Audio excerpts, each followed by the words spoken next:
Boy, do we have a battle today. One of you is full frame modern with a vintage lens. The other, tiniest, less than 1 inch sensor. My ridiculous Blackmagic RAW 12 bits versus 10 bits with an equally vintage lens. The fact that they equal to each other's focal lengths is a side story for another day.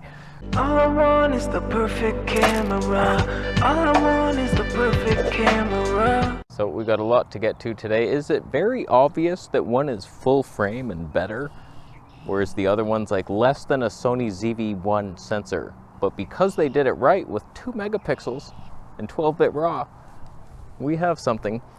We have the Blackmagic OG with the Voigtlander 58mm 21.4 speed boosted with a Nikon speed booster versus the Nikon ZF with the old Nikkor 105mm 2.5. Now when you do the 1.75 times calculations of the speed booster, it equals roughly the same focal length. We just might have a little bit less tonne, and I can't stop the Nikon down because we're using a Viltrox speed booster, which will be the death of me. Oh, the death is close. And yes, my shirt is too tight for my neck. Thank you for your concern. It's hard to breathe. I actually have to take 3 breaths after each segment, and then we regather ourselves. So we're gonna rant a bit about Nikon today.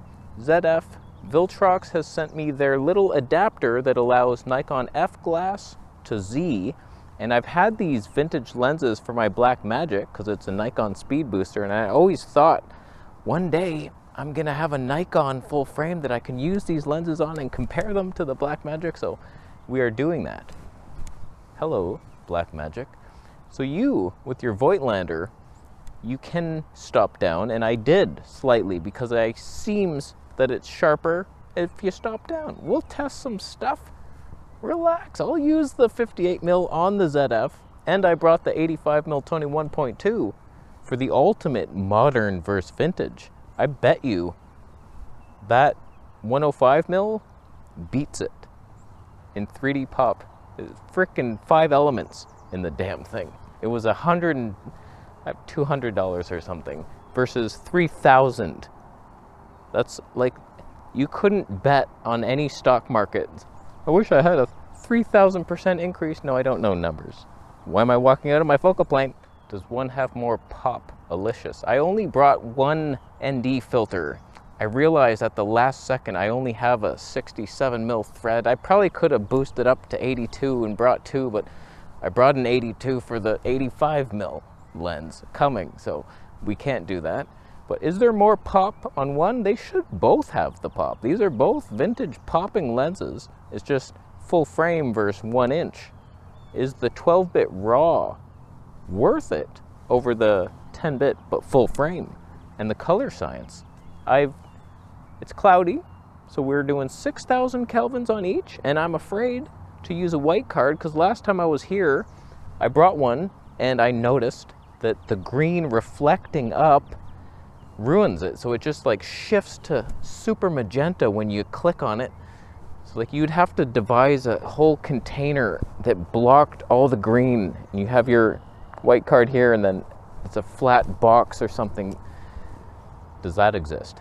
Through my affiliate links, you ask? It might. Okay, let's switch to the 85mm 1.2 Z lens and see what does modern times bring us. From what we had, this lens was what, like 1920? Like literally the oldest lens. It was non-AI converted to AI so I could even mount the damn thing. 5 elements, 105mm, 2.5, 3D pop allowed. Let us see what modern times have for us. Boom.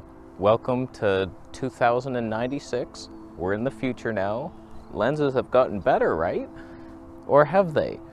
I have a feeling, so I've done a bunch of videos on this 85mm 1.2. I don't know where I stand on it. It's probably the best lens of the Z mount. If you include the Plana, okay, maybe. I don't know, I haven't tried that one, or the Noct. Whoa, could you even imagine it?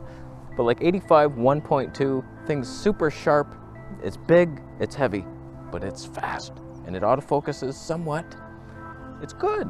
It's a good lens, it's sharp. I don't know if I detect the pop. I don't know if pop is even real. I don't know what the hell is wrong with me.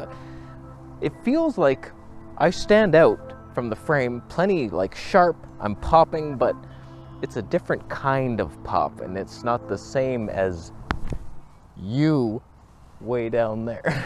I had to move that like 300 yards, and if there's a slight breeze, it starts shaking like it's handheld. Things on a tripod. So we have the 105mm 2.5 on the Blackmagic, which ends up being almost 200mm, but that's fine. That's fine. We stopped it down just slightly, just a little 1 inch. It's probably 24. So now what are we seeing side by side? Nikkor, thousands of dollars more. Like, you have no idea. That Blackmagic, I think I got it for roughly 500 Canadian used, and then that lens, say 200-ish.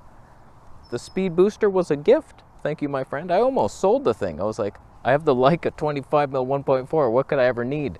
But then once I got this Voigtlander, which we'll switch to the Nikon soon, I was like, wow, I cannot believe how much better that lens looks than the Leica. So I was like, okay, thank God I didn't sell that one. The only real advantage is this autofocus is. Sometimes that's a disadvantage. I could be out right now for all I know. I don't see it. I have a box around here, which you kind of have to do with Nikon. It's not just like Sony, like, okay, detect the whole screen and then it's up to you. I know you'll get me. Sony is just like so brilliant with their autofocus.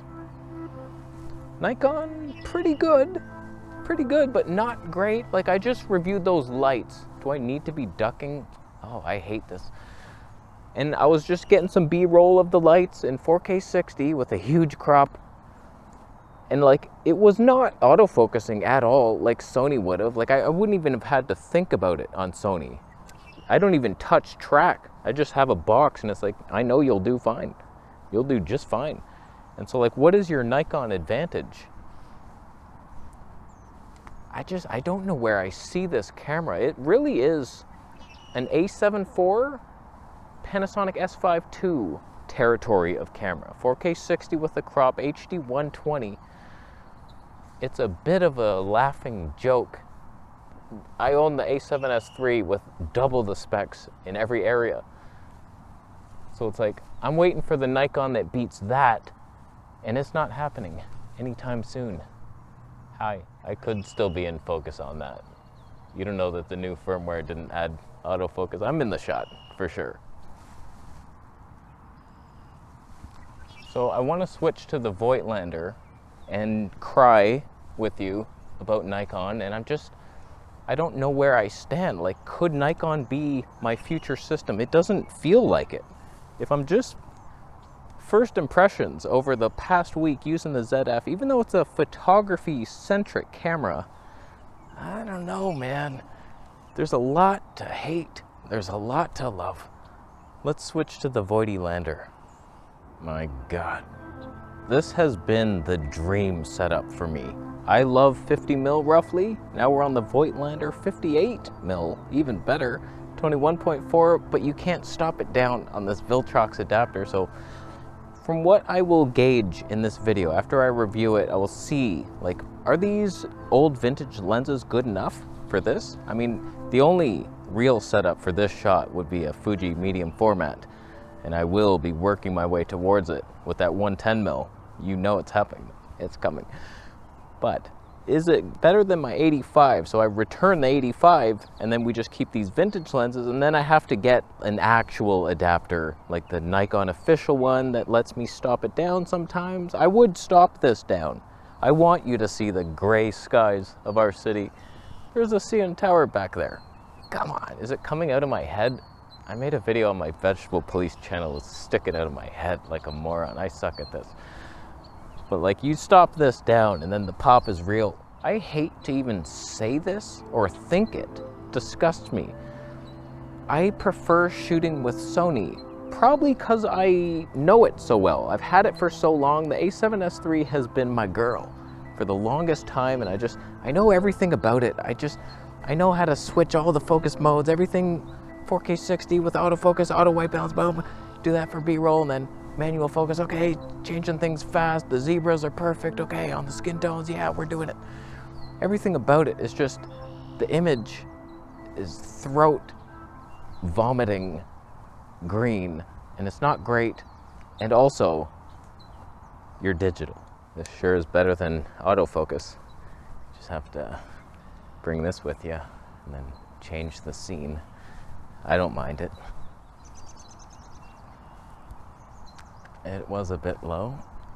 All right. One thing you'll find about, I have no sentence prepared. Can you tell me, maybe you've already answered this in my previous Nikon videos, because I have like 3 weeks of videos already filmed. Today, I have not even uploaded any video on the Nikon ZF yet. That's how far ahead and behind we all are together. So like, when I manually focus tweak with an autofocus lens, I cannot get back to autofocus while recording. Is that the same thing on the Z8 in wildlife? So I'm like, okay, there's a bird, it's not quite getting it. Okay, manual, there he is. And then I want to re-engage, animal eye detect, boom. Or does it stop the recording? The half press of the shutter. One thing that might also disgust you about Nikon is the menu system. I think it might be one of the worst menus of all time. There's all kinds of different sections for the same thing. Like there's autofocus in picture mode and then in video, and then there's like this different section of controls and autofocus, and not everything is there. Like I wanted subject detect, but it wasn't in the same place as the speed, autofocus, and responsiveness. I was like, where is it all? Why is it so convoluted? It's like old Sony menus, the old one. Nikon's supposed to have an eye tracking box. Oh, that screen is reflecting so badly. And it turns green. I can't see it. I can't see it at all. Oh, that's the worst. Oh, the reflections of hell. Is this good content? You see, there's another thing that Sony would let you do. You can punch in and see a bunch of stuff. I punched in, but I can't see a damn thing. The iBox tracking thing disappeared. There's no peeking. I honestly cannot believe that I can't see it turn green. It just doesn't turn green at all. How do you ever know that you're in focus? Oh boy. Oh boy. Sony would have let me do that much easier. I hate you, Nikon. So like, there's a lot to hate, isn't there? Like the image is so much better. If I just do side-by-side Sony footage and I somehow nail all the settings, way prefer the Nikon look. So much easier. I don't have to tweak things. There's not like a green overshadowing, and the skin tones, they're a bit red, but I'm a bit red. It's accurate. I don't mind. There's enough with the lies with these how to Photoshop out every flaw of your face. How to lie to everyone and disappoint teenagers with acne. So like, come on now. And Nikon Stabe, don't even get me started on that. Like, what the hell happened there? I thought it was like class leading. It's class trailing, if anything, for vlogging. This is supposed to have 8 stops of Stabe. Those numbers mean nothing when you're like doing this, walking. I was trying to be careful, and it's like, what is happening here? It's bad. So like, Panasonic's the only one that understands vlogging Stabe. Telephoto Stabe is very different. Fuji and Nikon, beautiful telephoto Stabe. You put on a wide lens, it's warping. Like, that's old, ancient technology. It's not good. It's not right. So we'll see. I want to invest in Nikon, but I'm not feeling it yet. So like, there's very high likelihood that I return that 85mm and sell off whatever the hell Steinbeck sent as pretend Tamron gifts. What are we doing? And then we're using the Nikon glass, the vintage stuff adapted, and it's like, okay, for now we're okay, but I feel like I'm gonna head into only Sony, and that disgusts me. Hopefully their A7S IV has some decent color science. I don't have to be embarrassed. That, or like a Canon C70 or something.